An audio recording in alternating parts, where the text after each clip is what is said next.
Hello viewers, আমি jasmine. এই মুহূর্তে আপনারা সবাই কানেক্টেড আছেন জেসমিনস বেবি কেয়ার টক ইউটিউব চ্যানেলটির সাথে। চলুন আজকের মূল ভিডিওটিতে যাওয়া যাক।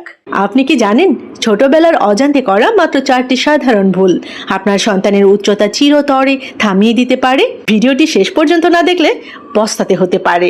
দেখুন, আমরা সবাই চাই আমাদের সন্তান সুস্থ এবং দীর্ঘাঙ্গী হোক, কিন্তু অনেক সময় আমাদের অজান্তেই কিছু দৈনন্দিন ভুল সন্তানের হাড়ের বৃদ্ধি এবং গ্রোথ হরমোনের কার্যকারিতা কমিয়ে দেয়। আজকের ভিডিওটিতে আমরা বিশ্ব স্বাস্থ্য সংস্থা এবং পেডিয়াট্রিক নিউট্রিশন রিসার্চের গবেষণালব্ধ তথ্য দিয়ে আলোচনা করব সেই 4টি মারাত্মক ভুল এবং তা থেকে বাঁচার উপায় সম্পর্কে। প্রথম যে ভুলটির কথা বলবো, গভীর রাতের ঘুমের অনিয়ম, ল্যাক অফ ডিপ স্লিপ। গবেষণা ভিত্তিক কি তথ্য রয়েছে? জার্নাল অফ পেডিয়াট্রিক এন্ডোক্রাইনোলজির গবেষণা বলছে শিশুদের গ্রোথ হরমোন সবচেয়ে বেশি নিঃসৃত হয় গভীর রাতে ঘুমের প্রথম 2 থেকে 3 ঘন্টার মধ্যে। ক্ষতিটা কি? যারা রাত জাগে বা অনিয়মিত ঘুমায় তাদের হরমোন উৎপাদন ব্যাহত হয়, যা উচ্চতা বৃদ্ধিতে সরাসরি বাধা দেয়। 2 নম্বর ভুলটি হচ্ছে খাবারে অতিরিক্ত প্রসেসড সুগার এবং junk food, excess sugar and junk food. গবেষণা ভিত্তিক কি তথ্য রয়েছে? আমেরিকান জার্নাল অফ ক্লিনিক্যাল নিউট্রিশনের মতে অতিরিক্ত চিনি গ্রহণ রক্তে ইনসুলিনের মাত্রা বাড়িয়ে দেয়, যা সাময়িকভাবে গ্রোথ হরমোনের নিঃসরণ দমন বা সাপ্রেস করে। ক্ষতিটা কি? চিপস, কোল্ড ড্রিঙ্কস বা প্যাকেজড ফুড হাড়ের গঠন দুর্বল করে এবং পুষ্টির শোষণ বাধাগ্রস্ত করে। 3 নম্বর ভুল, প্রোটিন এবং ক্যালসিয়ামের ঘাটতি, deficiency of protein and calcium. গবেষণা ভিত্তিক কি তথ্য রয়েছে? হাড়ের দৈর্ঘ্য বাড়াতে কোলাজেন এবং ক্যালসিয়াম ম্যাট্রিক্স অত্যন্ত জরুরি। আন্তর্জাতিক পুষ্টিবিদদের মতে শৈশবে পর্যাপ্ত প্রাণীজ প্রোটিন যেমন ডিম, মাছ, মাংস, ডাল এবং ক্যালসিয়ামের অভাব হলে স্কেলেটাল গ্রোথ থমকে যায়। ক্ষতিটা কি?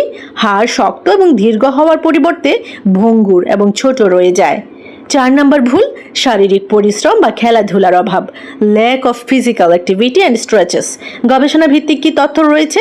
স্পোর্টস মেডিসিন জার্নালের গবেষণা প্রমাণ করে যে রানিং, স্কিপিং, সাইক্লিং বা স্ট্রেচিংয়ের মতো মেকানিক্যাল লোড হাড়ের গ্রোথ প্লেটগুলোকে উদ্দীপ্ত করে। ক্ষতিটা কি? সারাদিন স্ক্রিন বা মোবাইলে বোধ হয়ে থাকলে পেশি এবং হাড়ের স্বাভাবিক প্রসারণ হয় না। ফলে কি হয়? ফলে উচ্চতাও বাড়ে না। বৈজ্ঞানিক সমাধান এবং সুষম ডায়েট আপনাদের সাথে শেয়ার করব। Actionable solutions. প্রথমেই যে বিষয়টি বলবো, সঠিক স্লিপ সাইকেল।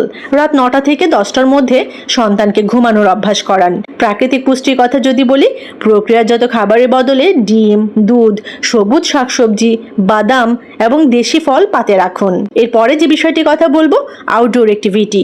দিনে অন্তত 1 ঘন্টা দৌড়ঝাঁপ, সাইক্লিং বা রশি লাফানোর ব্যবস্থা করুন। আজ থেকেই এই 4টি ভুল শুধরে নিন এবং আপনার সন্তানের সঠিক উচ্চতা নিশ্চিত করুন। ভিডিওর এই সেগমেন্টে আরও একটি ইন্টারেস্টিং টপিক আপনাদের সাথে শেয়ার করব, যে ইনফরমেশনগুলো না জানলেই নয়। তার আগে বলুন তো, আপনার সন্তান কি সারাদিন অতিরিক্ত জেদ করছে, পড়াশোনায় মনোযোগ দিতে পারছে না বা খিটখিটে মেজাজের হয়ে গেছে? আপনি কি জানেন আপনার রান্নাঘরের সাধারণ 3টি খাবার তিলে তিলে আপনার সন্তানের কোমল মস্তিষ্কের মারাত্মক ক্ষতি করছে?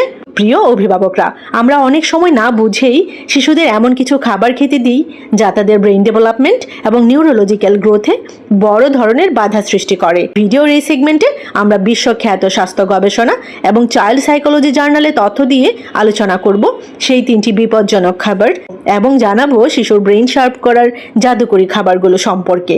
প্রথমে যে বিষয়টি বলবো, আর্টিফিশিয়াল ফুড কালার এবং প্রিজারভেটিভ যুক্ত স্ন্যাক্স। গবেষণা ভিত্তিক কি তথ্য রয়েছে? দ্য ল্যান্সেট জার্নালের একটি বিখ্যাত গবেষণায় প্রমাণিত হয়েছে যে খাবারে ব্যবহৃত কৃত্রিম রং যেমন টার্টাজিন এবং প্রিজারভেটিভ শিশুদের মধ্যে হাইপার অ্যাক্টিভিটি, মনোযোগের অভাব, যেটাকে ADHD নামে আমরা চিনি, এবং মস্তিষ্কের কোষের কার্যকারিতা কমিয়ে দেয়। ক্ষতিটা কি?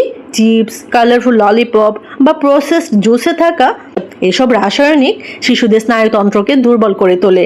2 নম্বরে যে খাবারটির কথা বলবো, অতিরিক্ত রিফাইন্ড সুগার এবং প্যাকেটজাত জুস। গবেষণা ভিত্তিক কি তথ্য রয়েছে? নিউরোসায়েন্স রিসার্চ বলছে অতিরিক্ত চিনি মস্তিষ্কের হিপোক্যাম্পাস অংশকে সংকুচিত করে, যা স্মৃতিশক্তি এবং শেখার ক্ষমতাকে সরাসরি প্রভাবিত করে। ক্ষতিটা কি? প্যাকেটজাত জুস বা সোডা ব্রেন সেলগুলোর মধ্যে সিগন্যাল আদান প্রদান ধীর করে দেয়, ফলে শিশু শিখতে বা মনে রাখতে ধীর গতির হয়ে যায়। 3 নম্বরে যে খাবারটির কথা বলবো, ট্রান্স ফ্যাট এবং ফাস্ট ফুড। গবেষণা ভিত্তিক কি তথ্য রয়েছে? আমেরিকান হার্ট অ্যাসোসিয়েশন এবং ব্রেইন হেলথ ইনস্টিটিউটের মতে বার্গার, ফ্রেঞ্চ ফ্রাই বা বাজারের প্যাকেটজাত খাবারে থাকা ট্রান্স ফ্যাট মস্তিষ্কের রক্তনালীতে ব্লাড ফ্লো বা রক্ত চলাচল কমিয়ে দেয়। ক্ষতিটা কি? এর ফলে মস্তিষ্কের নিউরনগুলো পর্যাপ্ত অক্সিজেন পায় না, যা দীর্ঘমেয়াদী বুদ্ধিমত্তা এবং বুদ্ধিবৃত্তিক বিকাশ বা কগনিটিভ স্কিল বাধাগ্রস্ত করে। এখন আপনাদের সাথে বৈজ্ঞানিক সমাধান এবং ব্রেন বুস্টার ডায়েট শেয়ার করব। প্রথমেই বলবো ওমেগা 3 ফ্যাটি অ্যাসিডের কথা।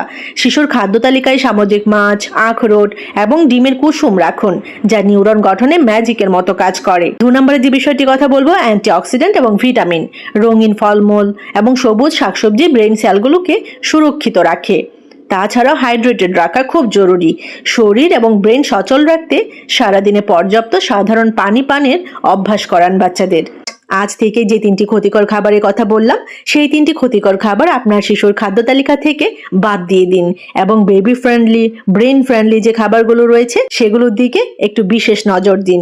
এমন গবেষণা ভিত্তিক প্যারেন্টিং কন্টেন্ট পেতে, baby care related, child development related অনেক গুরুত্বপূর্ণ ইনফরমেটিভ ভিডিওস পেতে চ্যানেলটির সাথে কানেক্টেড থাকুন। চ্যানেলটি সাবস্ক্রাইব করে রাখুন, পাশে থাকা বেল আইকনটিতে ক্লিক করে রাখুন। তাহলে পরবর্তীতে যখনই আমি ভিডিও আপলোড করব, সবার প্রথমে আপনি নোটিফিকেশন পেয়ে যাবেন। সবাইকে অসংখ্য ধন্যবাদ জানাচ্ছি যারা শেষ পর্যন্ত ভিডিওটি দেখেছেন। সবাই ভালো থাকবেন, বাচ্চাদেরকে ভালো রাখবেন। আল্লাহ হাফিজ।